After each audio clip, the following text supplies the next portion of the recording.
Alors bonjour, nous allons à cette étape-ci parler des notions de tissage. Alors comment préparer une bobine, comment tisser, on va vous parler de belle lisière, comment faire des hantures avec la guenille ou avec des fils et ça va aller comme suit.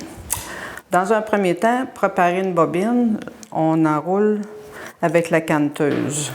On place notre petite bobine ici. Et quand le fil se déroule, on a une pédale pour accélérer le moteur. Quand ça se déroule, souvent, ça peut brûler, irriter les doigts. Ça fait qu'on se met une petite guenille ici. Et l'important, c'est de monter les bordures en premier, de chaque côté. Et on vient compléter le centre par la suite.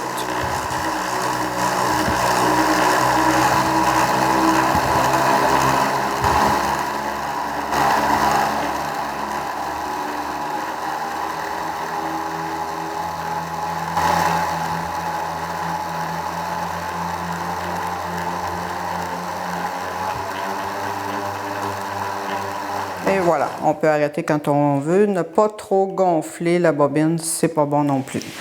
Le but d'avoir monté progressivement de chaque côté, il faut penser que quand le fil va se dérouler ici, par son centre, ça va se dérouler comme dans un entonnoir, du liquide dans un entonnoir. Si vous avez une bosse au milieu et que c'est bas là, vous allez tout le temps avoir un fil qui accroche. Alors, il faut vraiment préparer de chaque côté avant de remplir le centre. Maintenant, je suis prête à tisser avec. Lorsque je vais débuter une pièce, je fais ce qu'on appelle une tirelle, c'est-à-dire que je fais 8-8 pour commencer mon travail. Alors, la tirelle se fait avec une fibre plus petite. Si j'ai l'intention de faire mon apron avec du fil 2,8, bien, je vais faire ma tirelle avec un fil 2,16 pour avoir quelque chose, un départ plus mince, pour ne pas avoir trop d'épaisseur pour le ourlet. Voilà. Alors, ici, dans ma lisière, j'ai mis un fil de soutien qui n'est pas toujours nécessaire. Je vais parler des lisières plus tard. Alors, je passe en dessous de mon fil de soutien pour entrer et je sors par-dessus le fil de soutien qui est ici. La première d'huile, je vais ramener mon fil ici qui va être maintenu avec le fil de soutien et je laisse mon fil en diagonale et j'avance. Je frappe. Allez-y avec modération. Je change mes pédales lorsque mon battant est devant et je passe en dessous ici et par-dessus le fil de soutien de l'autre côté. Et pour avoir une belle lisière, je m'assure de ne pas tirer comme ça. Avec le fil de soutien, souvent, je vais replacer ma bordure. Je garde mon fil en diagonale et je poursuis. On change. Je vais faire 3-4 8. Et je place mon fil bien comme il faut pour avoir des bordures égales. Pas nécessaire de tisser rapidement, c'est juste de bien m'assurer que je n'ai pas trop tiré et que mon fil est en diagonale de ce côté-ci. Voilà. Mes fils de tirelle sont faits. On vient de voir le rythme du tissage, c'est-à-dire passer la navette, comment frapper, à quel moment je change mes pédales et je replace mon battant. Maintenant, je veux porter une attention spéciale sur mes lisières. Ici, j'ai mis des fils de soutien, mais ce n'est pas nécessaire à chaque montage. Pour avoir une belle lisière, on recommande que le passage en lame soit de la toile. Soit 1, 2, 3, 4, 1, 2, 3, 4. On peut faire 2 séquences de toile à chaque extrémité. Ça aide à avoir une belle lisière de 1. L'autre façon d'avoir une belle lisière, pour certains, on peut mettre un fil plus gros dans les premières aiguilles. Alors, ça tient une lisière plus solide. On peut aussi choisir de garder les mêmes fils, c'est-à-dire ici, le montage est avec des fils 2,16 et au lieu de passer comme tout le montage de fils en peut, on peut choisir dans les 3 derniers. Ici, j'ai 6 fils. Alors, de passer 3 fils, 3 fils. Alors, ça nous fait une bordure qui est un peu plus solide, qui aide à faire de belles lisières aussi. Dans ce montage-ci, moi, j'ai choisi de mettre des fils de soutien. Et c'est pas toujours requis, ça dépend du passage en lame qu'on a et du patron qu'on a. Le fil de soutien, lui, ne passe pas dans aucune aiguille. Et quand on passe la navette, on passe en dessous et par-dessus en sortant, et on fait toujours en dessous et par-dessus à chaque passage de la navette. Alors maintenant, on va vous parler des hantures. Alors quand on commence une nouvelle couleur et qu'on termine un rang. Alors ici, j'ai commencé ma tirelle avec du fil 2,16. Je vais introduire le fil 2,8 pour faire un dessin.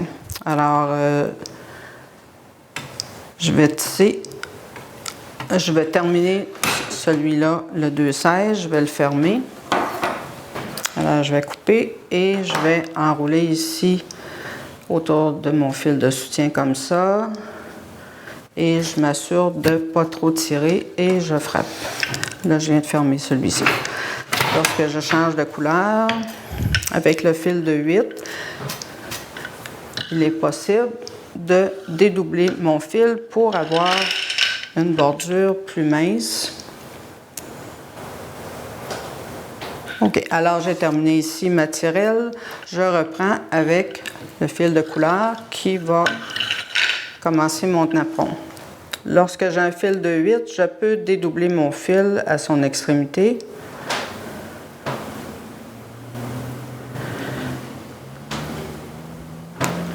Comme ça. Et je vais retirer celui-là ici. Je vais en sortir un. Ici. L'autre, je vais le tourner autour de mon fil de soutien. Et je vais sortir à peu près 2 fils plus loin si on veut. OK, comme ça. Alors, si vous voyez bien, j'aurai la même épaisseur partout. Et j'ai replacé avec mon fil de soutien. Je vais faire quelques rangs. Toujours en diagonale.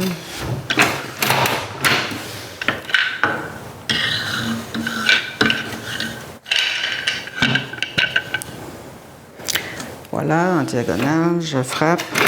Et on ne s'acharne pas, on fait juste appuyer pour ne pas avoir... pour ne pas trop tasser les fils. Puis je m'assure d'avoir toujours une belle lisière. L'autre chose importante en tissage, c'est la tension de vos fils. OK? Vous voyez qu'il y a une certaine souplesse. C'est pas tendu comme un arc. Et c'est ce qui est important parce que ça permet au fil de chaîne de faire l'embuvage avec les duites, avec la trame. Trop tendu, les fils, l'ouverture ici serait pas adéquat, ça serait trop serré, il n'y aura plus de place pour passer la navette si c'est trop tendu. Et il faut s'assurer d'avoir toujours la même tension tout au long du tissage. L'autre chose qui est importante à suivre, c'est l'endroit où on tisse ici. Alors, il ne faut pas être trop près de la poitrinière, comme il ne faut pas être trop près du rot. On vous suggère, ce qui est recommandé, c'est de tisser toujours au centre, à peu près sur un 2 pouces par rapport à la poitrinière et le rot. Et si c'est plus facile, c'est plus important, disons, de tisser 2 pouces à la fois, d'avancer. Si on vient trop ici, les fils peuvent être trop tassés. Puis si on est trop au fond, ça peut être trop lousse parce que l'embuvage la tension va avoir augmenté, puis les fils ne se placent pas de la même façon. Alors, toujours travailler au centre. OK. Maintenant, je vais avancer le montage ici. Alors, j'appuie légèrement sur le frein, mais le métier de table, ça donne un grand coup. Et j'avance ici. OK. Alors, j'ai vérifié que ma tension est adéquate. Maintenant, si j'ai une enture, exemple, si on dit que ce fil-là, la bobine est terminée, même si le fil était plus long, je garderai seulement une petite partie. Alors, je ferai la même chose qu'au départ, c'est-à-dire que je vais dédoubler mon fil.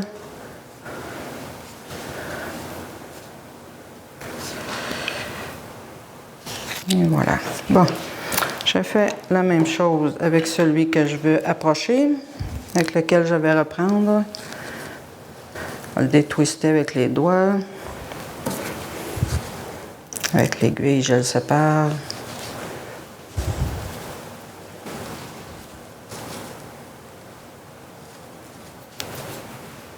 OK.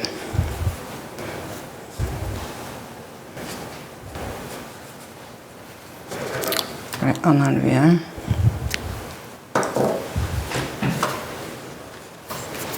OK. Alors, je vais changer de marchure. Voilà.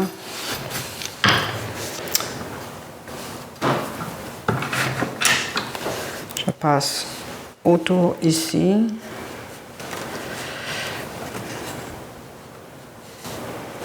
Lui, il va sortir après 1, l'autre après 4, 5. Et celui-ci.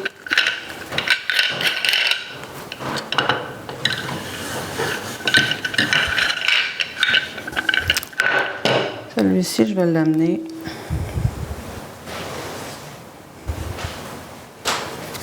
deux, trois fils plus loin.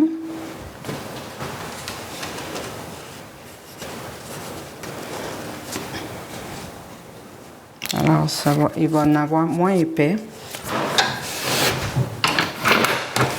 pour ma enture.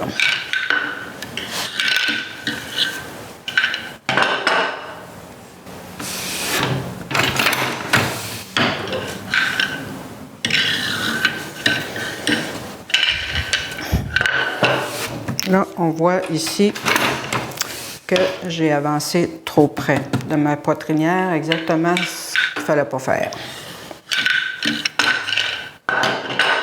Mais on se concentre. À cette étape-ci, je me concentre sur la enture. Une fois que j'ai fait 3-4 rangs, je peux enlever les fils superflus.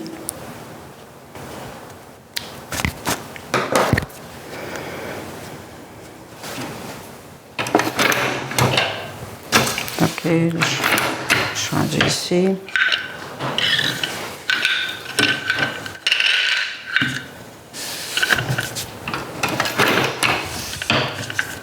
OK. Alors, ce qui est recommandé, c'est vraiment quand vous voulez faire une enture, même si votre fil serait plus long,